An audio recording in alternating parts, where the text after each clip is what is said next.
Hello, everyone. If you like what I'm doing here, please consider subscribing, liking, and commenting.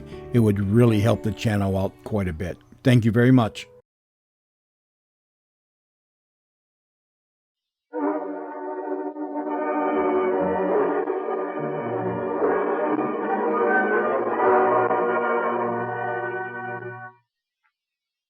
Calling all cars, the copyrighted program created by the Rio Grande Oil Company. Los Angeles Police, calling all cars, attention all cars, broadcast 11. Regarding the murder of officers Brett and Fester, who was shot to death tonight in Boyle Heights. Suspected driving a battered old Ford. Description of the owner, suspect obtainable, is of medium height, has thin hair, wearing a checkered suit. Get 'em, boys. That's all. Rolls and clips.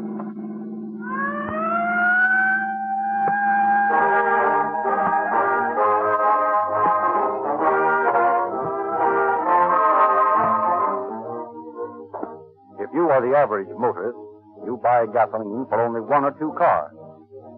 What would you do if you had to supply thousands of cars with gasoline? You'd check pretty carefully all the different brands. You'd analyze their many claims.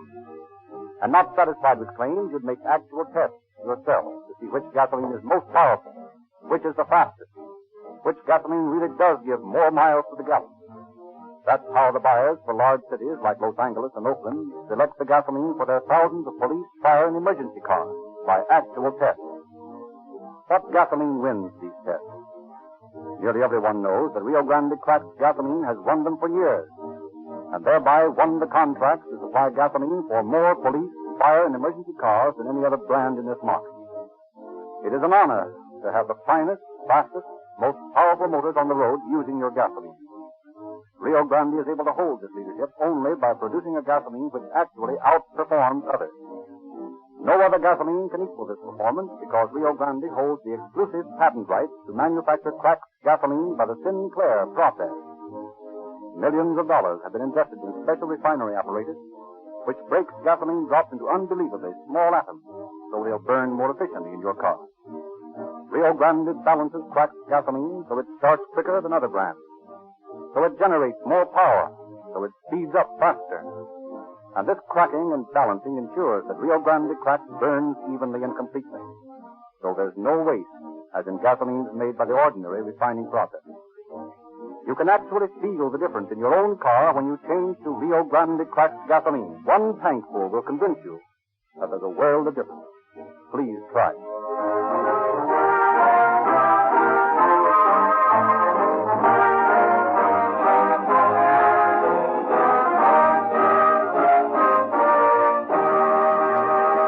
Now we are pleased to present Chief James E. Davis of the Los Angeles Police Department. Chief Davis. Good evening, friends. It is only when a police officer is slain while protecting your life and property that many of you realize how dangerous and at times how thankless his life is. The brutal killing of two men with whom I worked in the first Auto Patrol in the city of Los Angeles 15 years ago startled me, as it did the entire police personnel of the state, into such a realization. Tonight's dramatization of that fiendish slaying and the manhunt that followed it will, I sincerely hope, impress upon you the peril in which your police officers work. I hope, too, that it will serve as a warning to those who live outside the law that it is far more dangerous to shoot a policeman and take a chance on getting away than it is to surrender. For although a detective will do his best, no matter what the case is, he will do a little better than his best, go with less sleep than the little he normally gets, follow clue after clue, never giving up when he is searching for the murderer of a fellow officer.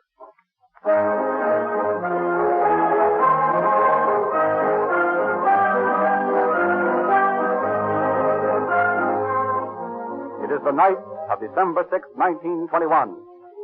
In Mosley's Auditorium at Grand Avenue and 16th Street, the annual police ball is being held. Clad in severe black and white evening dress, accompanied by their ladies in dazzling, colorful gowns, the guardians of the law are at this moment being led by Mayor George E. Cryer in the Grand March. Immediately behind the mayor marches Police Chief Charles E. Jones. Just as the march is drawing to a close, an attendant approaches the chief. Big pardon, Chief. Yes, what is it? Important telephone call, sir. Tell them to wait. They said to get you to the phone at once. It's headquarters. Very well. Will you pardon me, my dear? Always business, you know. Certainly. Go right ahead.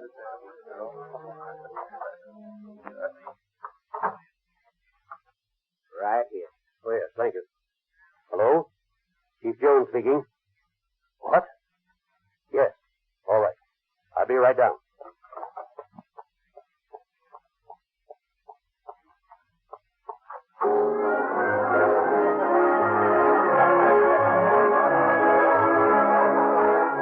Stop the music, Professor. Stop the music up here.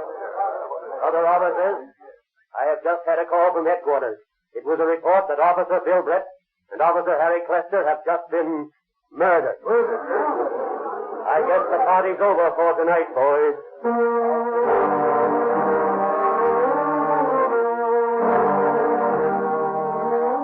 As the grief-stricken officers file silently out of the auditorium, newsboys are already screaming the headlines of extras heralding the death of the two policemen. Chief Jones goes to headquarters immediately, followed by the shocked officers, many of whom have not stopped to change from evening dress to uniform. A citywide manhunt is ordered at once for the brutal killers, who, not content with riddling the bodies of Brett and Clester with bullets, had maniacally driven the car backwards and forwards over the already dead bodies. The next morning, Detectives Jesse Urban and Harry Hickok are assigned to assist Harry J. Raymond, Night Chief of the Theft Bureau of the Automobile Club of Southern California, in investigating the crime. You know, boys, I'd rather capture the murders of Brett and Clester than any criminals I have ever brought in. These boys were close friends of mine. We've worked on plenty of cases together, and a finer pair of thoroughbreds I've never known. Yep, that's right. They were great guys. They have to go that way. You get any more dope on it down at headquarters? Well, not much. They found a couple of girls who saw it happen from the front room of their house, but they were so scared they didn't remember much. Just isn't any clue. Personally, I think an outside mob did it. I'll bet they highballed out of town right afterward. No, it doesn't sound right to me. So why? Well, it seems to me they needed some quick dough, or they never would have been working Boyle Heights. It's thinly settled, and there's no big dough to knock over up there. Yeah, that's right. My guess is they're still around. Let's go out of the neighborhood and look the place over.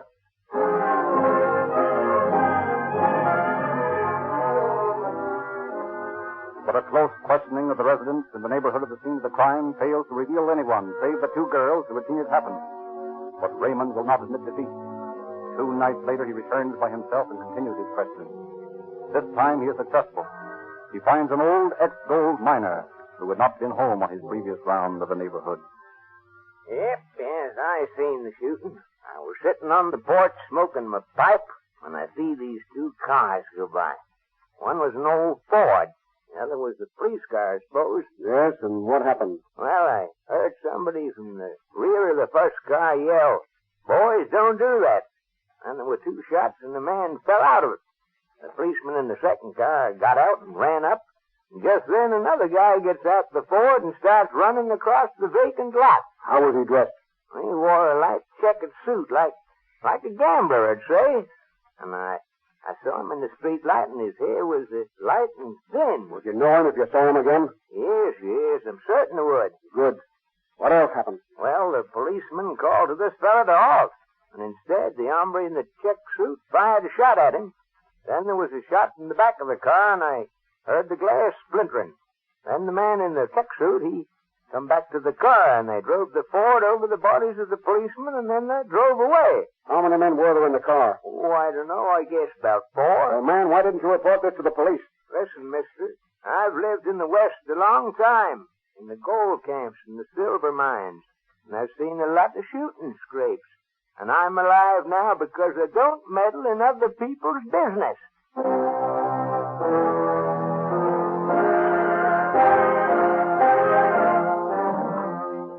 Next day, Detective Raymond returns to the scene of the crime, searching for clues. In a pile of rubbish along the curb, he finds a small, irregular piece of glass. Elated at this discovery, he brings it to the chief. Well, Chief, here's a clue. What's that? A piece of broken glass. My guess is that it's from the windshield that was shattered by bullets the other night. Any fingerprints on it? Hardly. It was shot away. All you have to do is find a car with a broken windshield that will fit that piece. Yeah, but I want to... With all the automobiles in Los Angeles, that's quite a job. Yeah, there's no doubt about that. But I've got 2 clues. One of the guys wore a check suit, and this piece of glass fits into a windshield someplace. And if it's humanly possible, These two crews are going to avenge the murders of Brett and Custer. Go to it, Harry. You've cut out a big job for yourself, but I'm all for you.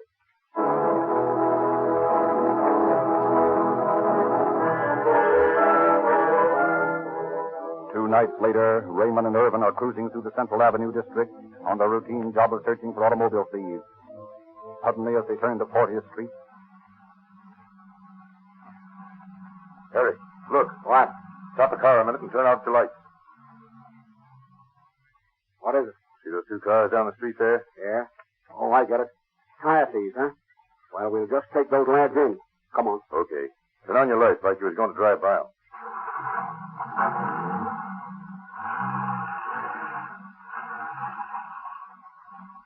Irvin, What? that windshield has a sticker on it like comes on new windshield. Oh, what of it? Hey, what are you driving fast for? Aren't you going to pinch him? Nope. I got a hunch, Irvin. What's the matter with you? Listen, I may be crazy, but that was a new windshield in that Ford. This old prospector who saw the shooting said they used an old Ford, and that one of the bullets shattered the windshield. Those guys might be the ones we're looking for. Yeah, they might at that. Well, we're going to follow them and find out.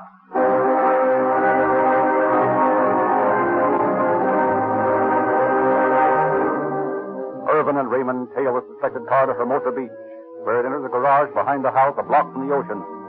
The windows of the house are lit up, and the 2 detectives remain on watch until the lights go out at 4:30. Next morning, they are to stake out early, accompanied by Hickok, and their vigil is rewarded when 3 men and 2 women come out of the house clad in bathing suits and go down to the beach. Leaving Hickok on watch in front, the 2 detectives go around to the back door. They enter by means of Raymond's pass key. Say, Harry, here's an rifle. What's that? In this drawer here, look. Revolvers. Automatic. And look at this sawed-off shotgun and all the slugs. Hey, let's get a look at the garage. Okay.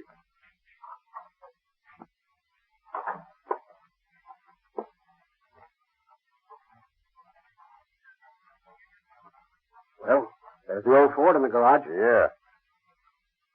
Now I want to take a look at this windshield. By gosh, Irvin, I'm right. What's that? This is a new windshield. Here's the price on this sticker. Say, Harry, here's the old one here, and it's broken. Where? On this bench. Oh, boy, this is more like it. Hey, what are you fixing in your pocket for? That piece of glass I picked up on the street. Wait a minute. Here it is. Here it is. Now, let's see. Irvin, it fits. This is the gang that murdered Brett and Custer.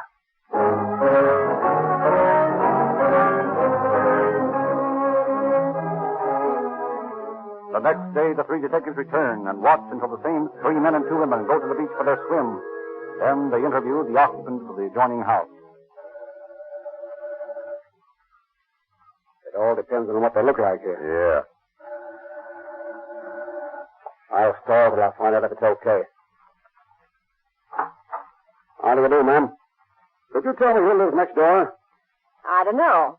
Why are you asking? Well, we're interested in knowing. Well, I don't know nothing about them. They just moved in a couple of weeks ago. They keep to themselves, and so do I. Seems like they stay up mighty late, though. I see. So you never met them then, huh? No, I don't do no visiting with neighbors out here in California. Now, back in Grand Island, Nebraska, where I come from, it was different. Yes, of course. As a matter of fact, ma'am, we're police officers. Police officers? Oh, well, I declare. And we'd like to keep watch on these people next door. Why? What have they done? Well, we don't know, but we're interested in finding out. I wonder if you could let us occupy a room on the side of your house next to theirs. Well, I don't know. I'll have to ask Pa. Pa! Oh, Pa! Yes, Henrietta? What is it? Well, what do you want? These men are police officers. Hey? It's the law, Pa. Hey, what they after us for? They ain't, Pa. They want to watch the folks next door. It's all right? Well, I suppose so. Have they shown you their papers? Oh, yes, of course. Here you are, sir. Well, that looks sure enough like the real thing. You can come in. That's fine. Go into the room here, Cox. We've got to plant that machine. Right.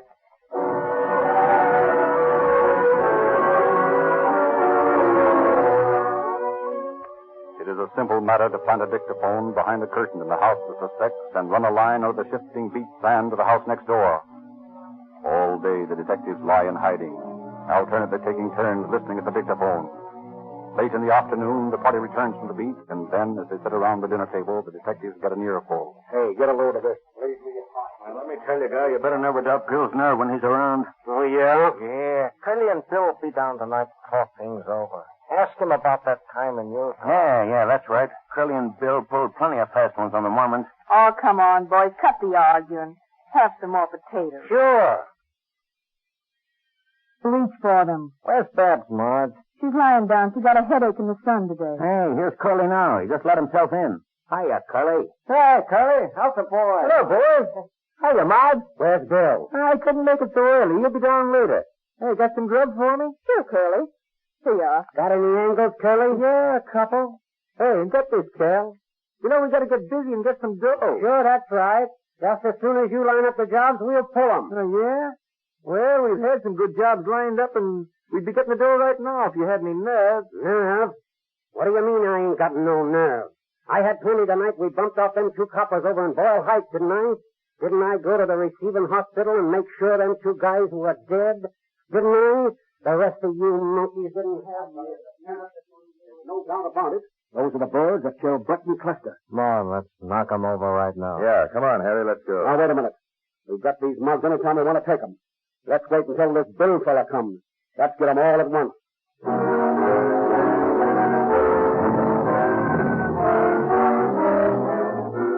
Later, Bill, the apparent leader of the mob, arrives, and they discuss a job they have in mind that will net them some Christmas money.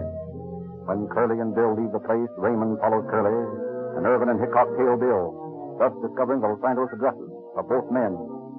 The next night, the 3 detectives decide to arrest the gang, but Jess is missing. They plan to get an early dinner, and hoping Jess will have arrived by the time they get back to knock the place over then. But on their return... Hey, this is funny. What's that? The house is dark. Do you suppose that, Beg pardon, Constable. Yes? They moved out while you was away.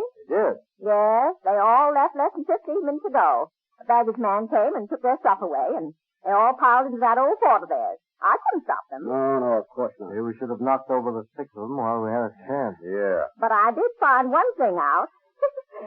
Yes, I got the license number of the car and the name of the expressman.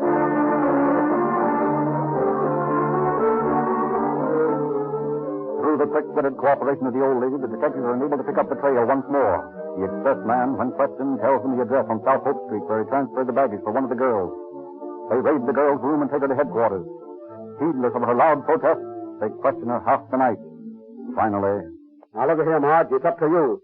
You can tell us the truth and save yourself, or you can lie to us, and sure as I'm standing here, you'll hang, just as all the rest of your friends are going to hang. Listen, boys, you got me all wrong. I ain't done a thing, honest I ain't. I come from a good family, I do. I'd never harm a living thing, not even a copper. Yeah, we know that, Marge. Now, we're not doubting you. But what we want to know is, what do you know about these other guys? Now, remember, if you want to talk, it'll save your neck. You're innocent. We want to believe you. Well, I guess they bumped off the bulls all right.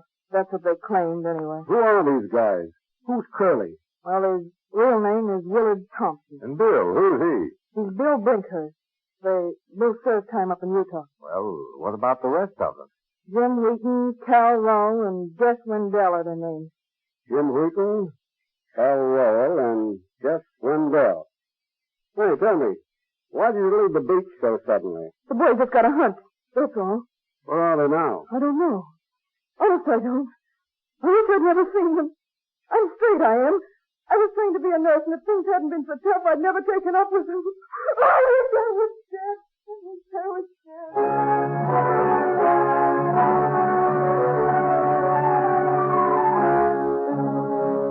Through Marge's information, the detectives arrest Babs. Her story agrees with Marge's in every substantial detail. Then the roundup is on in earnest. Curly is the first to be awakened from a sound sleep and placed under arrest. A stakeout of additional detectives is left in Curly Thompson's room, while Raymond, Irvin, and Hickok raid Brinkhurst's dwelling. He, too, is captured before he can shoot. And a short while later, Wheaton is taken as he walks into the trap in Curly's room. Next day, Rowell, too, walks into the arms of the law as they are staked out in Thompson's room. With the entire gang, excepting Jess Wendell, rounded up, the detectives proceed to question the suspect. Under the grilling, Wheaton and Rowell quickly confessed their participation in the crime, though stoutly maintaining neither had shot the 2 policemen. Thompson is questioned next. Listen, you big flatfoot. You're just wasting your time.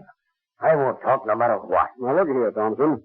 Remember that time an informer sent you back to the road gang in Utah? What's that got to do with this rap? Nothing much. You know who squealed on you for a $25 reward? Yeah, and I don't care. Well, maybe you don't care. I'm telling you anyway. It was your pal, Brinkhurst. You're a liar. Oh, I don't think so, Thompson. Here's the reward receipt for $25 paid out to William Brinkhurst. Well, I'll be a... Why, he was my best friend. Yeah, that looks like it, doesn't it? Now will you come clean? No. Just because he was a dirty stool pigeon, you don't you think I'm one? You'll never get nothing out of me.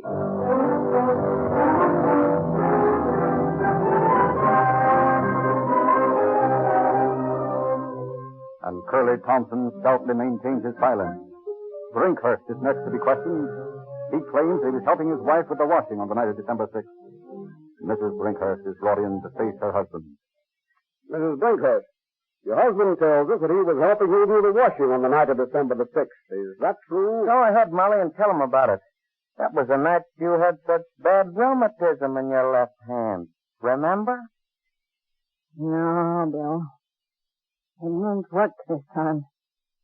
I covered you up. I lied for you for the last time. You gotta face it alone now. I've given you the best of myself. There's nothing left now. I'm burned out, Bill. I'm through protecting you. I'd like someone to protect me for a change. No, officer. My husband was not home that night.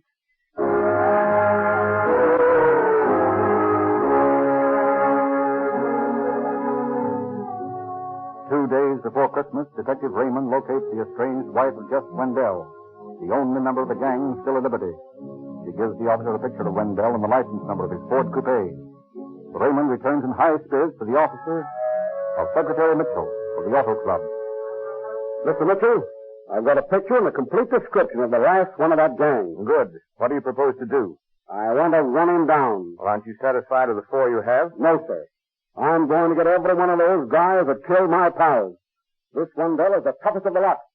I want to broadside the West with circulars announcing the $10,000 reward offered dead or alive. Go ahead. It's going to cost money to print and mail these flyers. I'll send through an order to advance you whatever funds you need. That's great.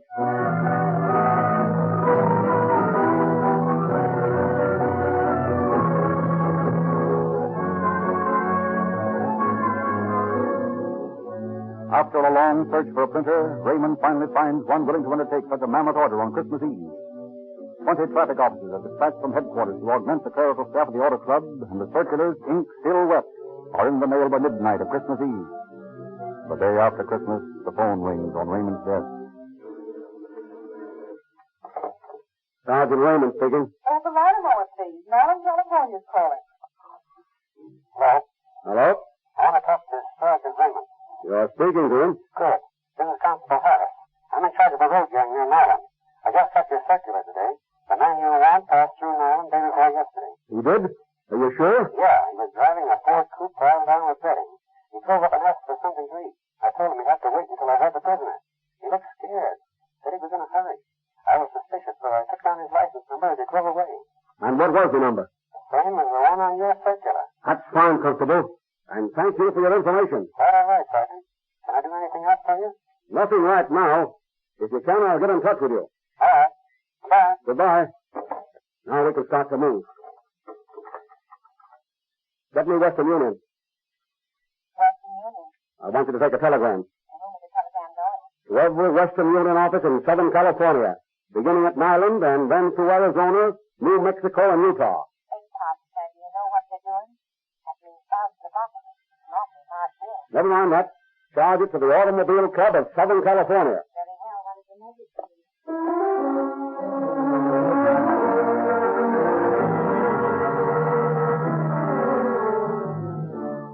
At Raymond's request, Santa Fe Railroad dispatchers send Wendell's description to every station on the Santa Fe throughout California, Arizona, and New Mexico. Every brakeman, conductor, porter, engineer, and fireman is furnished with a copy of the message describing Wendell and his automobile.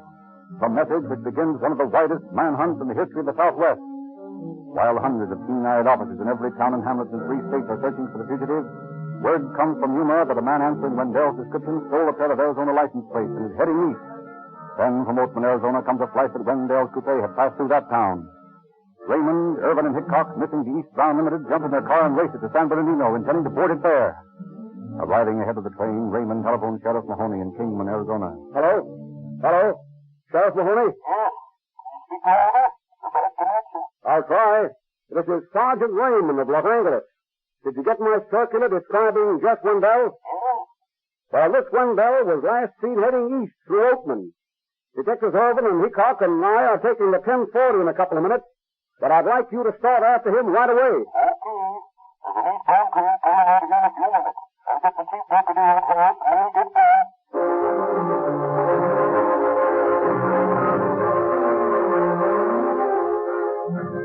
As the three Los Angeles detectives climb through the Cajon Pass aboard one train, Sheriff Mahoney and his deputy rumble across the desert on another. Seated at a table in the dining car, they scan the highway that parallels the tracks. Well, we might as well eat while we're working. That's right. Where can I get you, gentlemen? Let's see. We'll get some of this Virginia ham and sweet potatoes. Yeah, that's mighty good today, sir. Yeah. Make mine the same. Yeah, I'll get it right away. Not much traffic out on the highway today. No, too cold to drive across the desert this time of year. Lots of people traveling by train, if this is a sample. Yep. Hey, Mahoney, look up ahead there. What? That black speck on the road. That might be it. Yeah, might. Well, keep your eyes open. Yep, it's the Ford. And it has bedding piled on the back. That's it. Hold that emergency cord.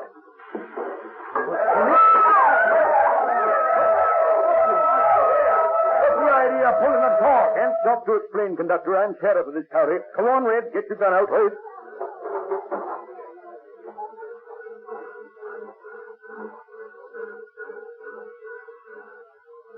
The car is empty, Red. Let's ask these section hands about it. Right. Hey, buddy. Where's the guy that owns that Ford coupe? Oh, him? Oh, he come ask for food. I tell him go to the section house. My woman feed him. Well, go in there and tell him to come out with his hands in the air. Here he is, the door, Mahoney. No, he's disappeared. Come on, let's take him. Come on, Mahoney. I'm afraid it's too late now. Yes. Bumped himself off. Look, he only wounded himself with the first shot. Then he had the nerve to pump 3 more into himself. Hold on, he's moving. Take that gun from him. Don't worry, boy. I'm through bumping off coppers. But the joke's on you, boy. You can't hang me now.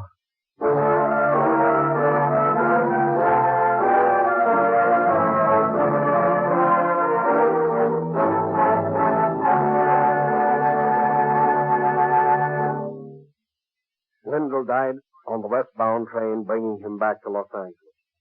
Jim Wheaton and Cal Rowell were given life by a jury that took into consideration their confessions. And on April 21st, 1924, Brinkhurst and Thompson were hanged in San Quentin.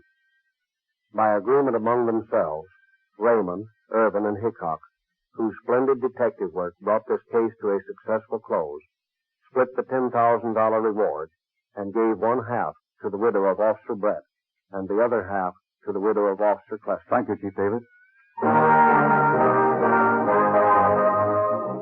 Police officers realize that their lives are at stake when they speed up their emergency cars to capture a criminal. They can't take chances on ordinary gasoline and risk a stalled engine, a foul spark plug, a sluggish motor. That's why many thousands of operators of emergency cars agree on Rio Grande cracked gasoline and specify it exclusively.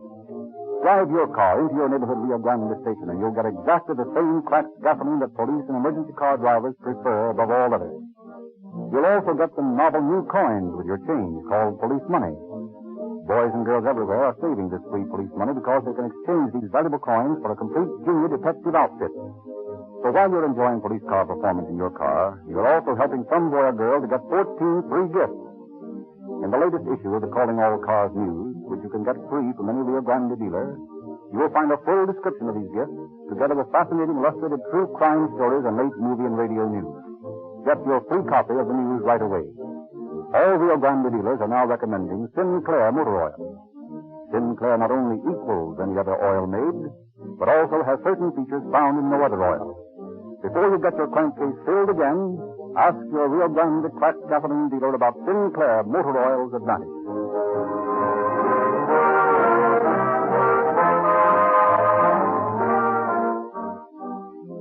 Frederick Lindsley, saying good night for the Rio Grande Oil Company.